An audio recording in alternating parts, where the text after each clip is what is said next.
do exactly same piece with the posture.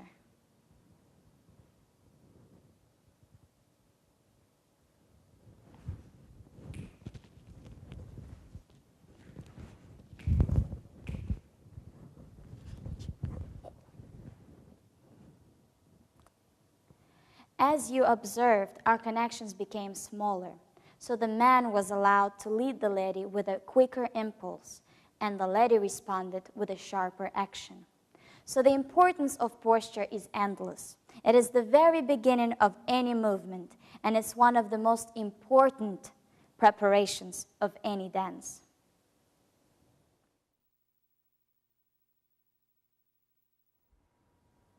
Okay, now after Karina's very important explanation about the posture, and I hope you got idea about how important posture and how you need to keep correct posture, I would like to continue with my subject, next one, which is going to be about body weight. Well, body weight is very delicate and very important, so you have to really try to concentrate and really feel where you're standing, on what part of the foot you're standing, ball of the foot, center of the foot, or the heel, on left leg or right leg, or you're standing between the legs on split position. So it's very important where you are for your next movement. So by explaining of the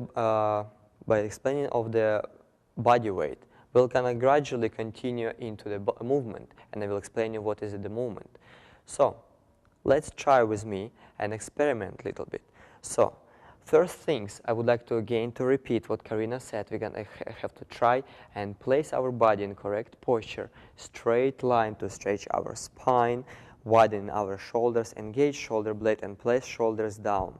And the most important, of course, to keep our spine straight, not to break it, and pull our lower stomach in. So close legs. Now we'll try to place our body weight on a ball of the foot, and try balancing a little bit on your ball of the foot. So we're very clear now where we are standing, ball of the foot, and now we try to transfer a little bit back on the center of the foot, and on the heel. So it's big difference really for the movement where you are.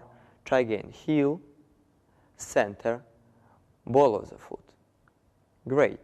Now let's try transfer left leg over left leg, very clear, and transfer to the right on the right leg, and center on a split position.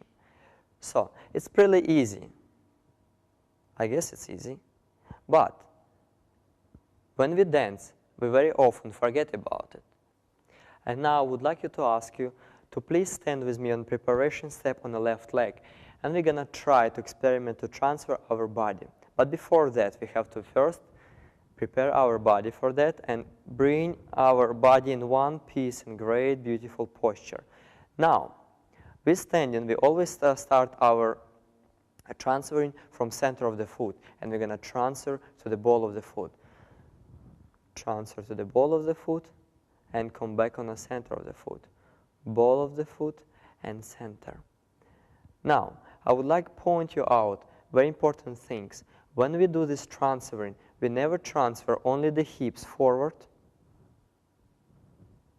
or only the head and shoulders forward. So we always have to remember we're transferring whole spine from first spine till your back of the head, transferring like one piece from center to the ball of the foot, and center back and forward ball of the foot. Now, if we would like to make another step and move our body more forward, more further, we have to move our spine more forward, passing our leg and prepare your leg for the next step. And we end up now on a split position between our legs on the center. So right now I would like to explain you about the body weight, which is the most important when we make steps. We have three major body positions, body weight positions. So first one, it's A position. When we stand on split position, exactly on the center between our legs. A position. Now we move our body, whole spine together. We're moving more further on a ball of, on the center of the foot. So we stand exactly perfectly on the center of the foot.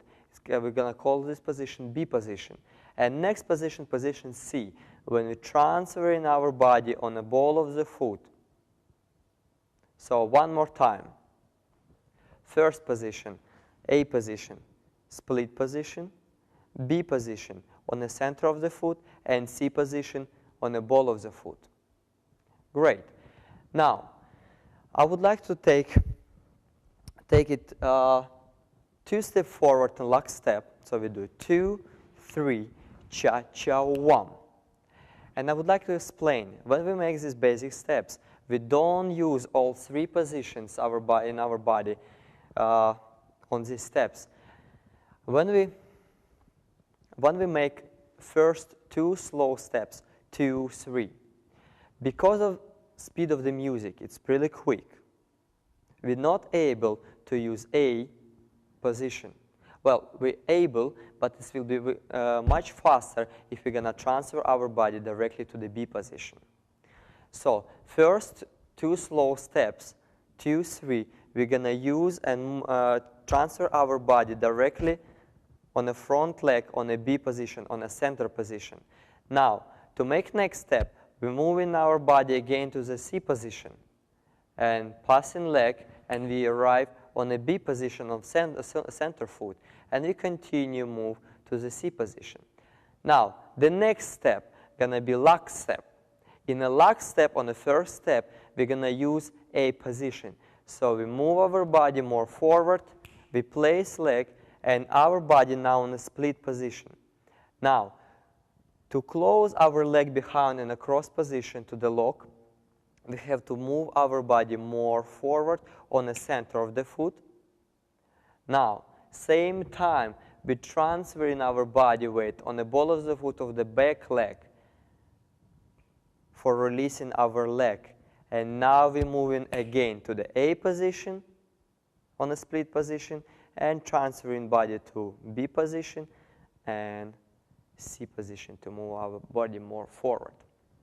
So, as you see, because of the speed in the music, we have not equal, not the same body weight transferring. So on first two steps, we're using B and C position. In the lock step, on the first step, we're using A and B position.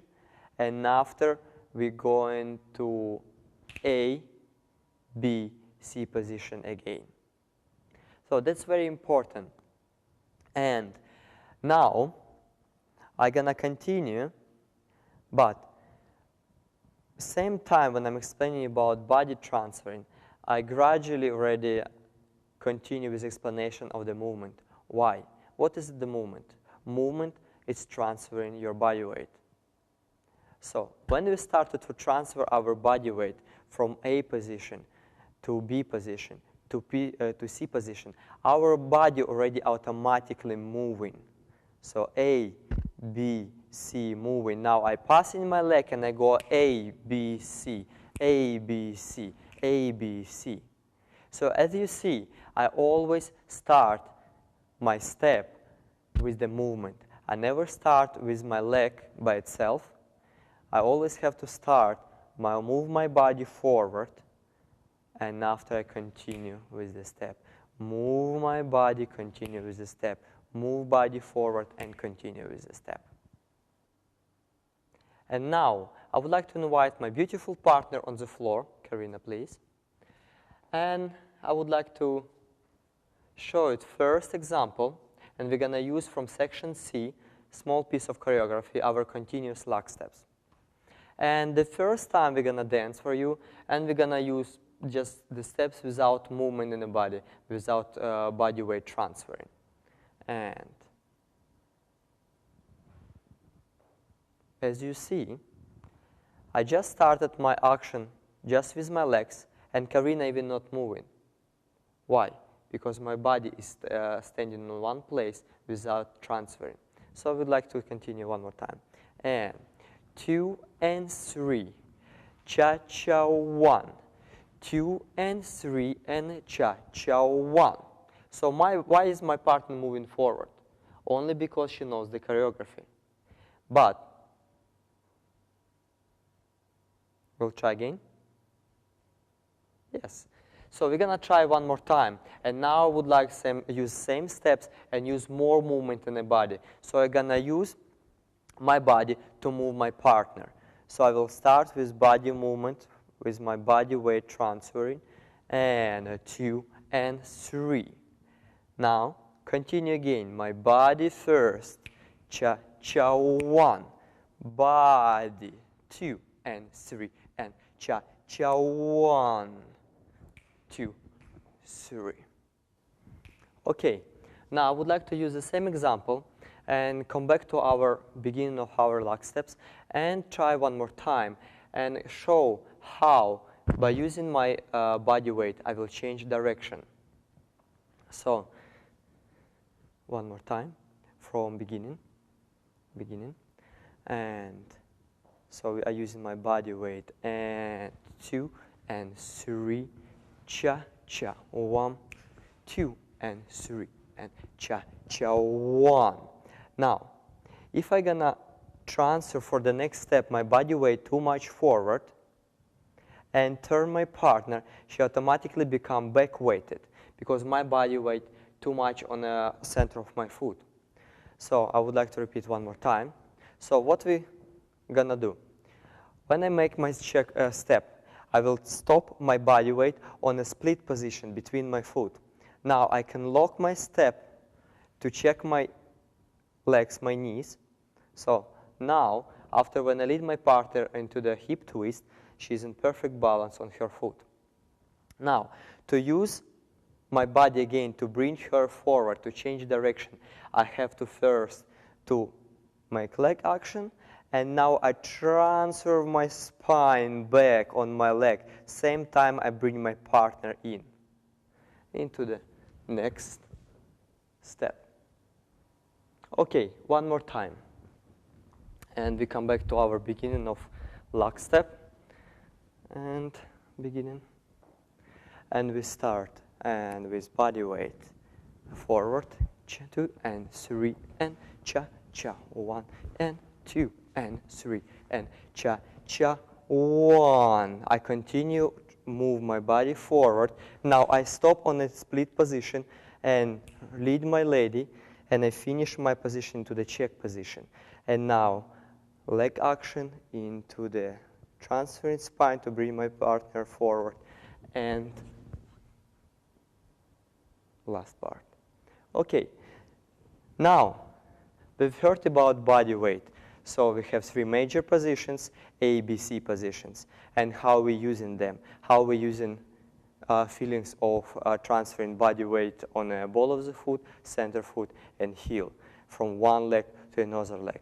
And I think you realize how important it is to feel your body weight. And I would like to finish, and I think we're going to go forward and continue with our next subject.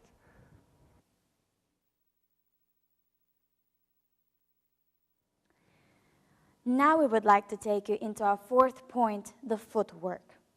First, I will explain to you the positions of your feet. There are a few positions that we use throughout the movements. Second, I will take you through the brushing of the feet. Third, I will explain to you the foot pressure and how to use it, and give you a little exercise to practice at home or in the studio. And the last but not least, I will explain how to roll from foot to foot without having a flop action. So let's first begin with positions of your feet. We can have position 1, which is on the high point, as high as you can get on the tippy toe. Usually this is used mostly in women, but men use it as much. The second position is called pressure position or pressure point, where we transfer our weight onto the ball of the foot. And the third position is when we use the whole flat foot. And at this moment, you could be on your heel, on your center, or on the ball of the foot. Now, as we know the positions, one of the most important things is alignment of your feet. A lot of times we see dancers dancing with a space between the legs or doing forward walks with the cross action. To make sure that you're doing it correctly, let's do a little exercise. I would like you to try to dance with me and first stand in the perfect six position from ballet, where your toes and your heels are touching together. Now the next thing, please take one of your foot directly back without any turnout. So we take my right foot back without turnout. Now at this moment you're going to say that you do see the space between the legs. Yes, you're absolutely right, but don't forget we have no turnout in our feet yet. So what I would like you to try right now is to take the front foot, turn it heel inside, not toe, but heel inside. Now, even though we are all somewhat same, we are still made differently. Someone's legs are longer, somebody's legs are shorter. Somebody has more curved legs, and some other people have more straight legs. Now, the turnout of the front foot is based on what kind of body you possess. So instead of thinking I'm going to turn out 1/8 or 1/16 or less or more, I would like you to concentrate on making sure that your knee is facing straight. So when my knee is facing straight in this position, I find that my balance is the easiest and I have the maximum ability for rotation. So try to face the mirror and find the perfect position where your knee is facing forward, not to the side and not in. Now, the second point that we were going to talk about is brushing of the feet. As we stand in this position with the feet in two tracks with the front foot turnout, when we make the next step, make sure that you do not release your ankle and your legs go on the side without brushing one another. Pay attention that when your legs are going one against another, you have a brushing feeling, that your ankles are touching together, that your feet are touching together, that at no point you see space or round feeling between the legs. Same thing happens when you go back. We're not just going to go back and having space between the legs, that at any moment your feet are touching, your ankles are connecting, and you always have that tension that connects the two inner parts of your feet. Now, we know the alignment, we know the foot position. We're going to continue on into foot pressure. What is foot pressure? How do we use it? For example, if I do my 2-3 cha-cha 1 forward, lifting my feet off the floor, that doesn't look very good. So I'm going to ask you to do a little exercise with me. Take 2 pieces of paper. You can use a napkin. And I would like you to step right on top of it, as I do have on the floor. As we do that, we're going to continue as we did before into our 6th position. Take 1 foot exactly back, turn out the front foot. Now your 1 foot is standing forward on the napkin, another one is in the point, but it still has pressure with the floor, so you still have weight that connects you and your foot with the napkin in between. Now we're going to continue going forward, brushing our feet together and making sure that at no point we leave our napkin behind. So as we do that, you're constantly making sure that your napkin is going forward with you. So you're feeling the pressure between your feet and the floor. At no point we do that, where the napkin stays in the back. Okay, you can do that one going forward, or you can do this going back. Both exercises are very good. And they're excellent for any movement, for cha-cha, samba, rumba, paso doble, or, well, not jive. Because in jive we kick. So every time you try to practice, I would like you to always keep in mind that your feet do not leave the floor, that they are brushing one against another, and they are having foot pressure. Now we're going to continue with the last point of the footwork. We're going to explain to you what is rolling off the foot and how to use it. For this, I would like to invite my partner Slavik to demonstrate the action for us. In the beginning, Slavik is going to do 2-3 cha-cha 1, go in this direction forward and back. He's going to use the brushing of the feet. He's going to use the parallel 2 tracks and the foot pressure. So please demonstrate. And 2-3 cha-cha 1, and same thing going back. And 2-3 cha-cha 1. Even though Slavik has implemented all the principles that I've spoke about earlier, the brushing of the feet, the foot alignment, and the foot pressure, it still didn't look very good. It looked too rough and too abrupt. So what can we do to make it look better, to make it look slicker, softer, more gradual? For that, we have to use footwork as rolling off the foot. When you do rolling off the foot, it doesn't mean that we use only feet. We're going to combine the knowledge that we now know about body weight together with footwork. So just to explain to you what rolling off the foot is. When we start going forward, you're not going to let the body weight drop forward first. You're first going to extend the foot that you're going to step on forward, having the ball of the foot pointing onto the floor. Now at this moment, I would like you to engage your back leg and not allow the weight come off of it too easy, but keep the weight in the back leg by rotating the hip and allowing the weight to be on top of the center and between the center and the ball of the back leg. Now at this moment, the weight is going to continue to transfer more forward, which will allow you to lower the weight onto the ball of the front foot. The next moment, you're going to continue going even more further. So you're going to allow the heel to lower on the front. Now, what's most important is for you not to think that you have to push your weight forward with the back leg. This will make the movement very rough. I would like you to continue the body weight going forward very smooth. So that way, naturally, the weight is going to come off of the heel of the back leg, then off of the ball of the foot and into the toe. Now we continue settling on the standing leg and allowing the point of the foot of the front leg come forward. The weight goes forward, you lower into the ball of the front foot, furthermore onto the heel, and naturally roll off the back leg. Now the footwork on the leg step forward is going to be ball flat, ball inside edge of the foot, very high point, and now not pushing the front leg forward, but having a rolling action as well. So the heel comes off first, ball of the foot, toe, toe, ball, flat. And same thing happens on the next leg step. Now, the tricky part in cha-cha footwork is actually in the cha-cha walk back, or backward cha-cha walks. Here we have a difference between cha-cha and rumba. Even though the steps are very similar, they not dance the same. So when we go back, first, of course, we're going to have the ball of the foot arrive onto the floor with the weight mostly on the front foot. Now we're going to lower the heel without having the weight on the back leg. And the weight comes after the heel is lowered. Now if we're going to break it down time-wise,